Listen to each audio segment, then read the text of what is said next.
Hello, in this video I want to show you how to fix the problem when you have stable internet connection, but you cannot browse a Google Play Store or use Google Chrome or any other browser on Vivo Y16.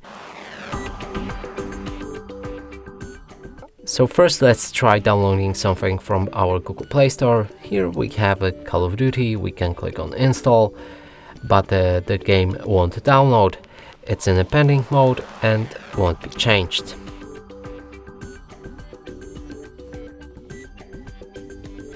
Now move on to the browser.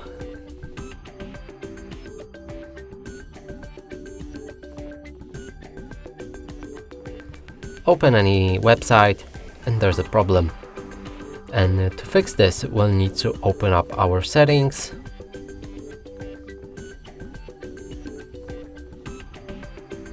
Now navigate all the way down to find the system.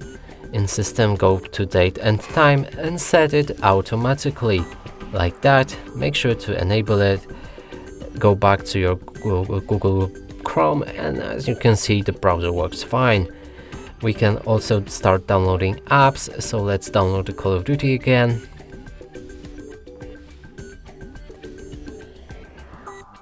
And it also started download. And that's it for this video. Hope you like it. Please consider subscribing to our channel, leave a like and a comment below.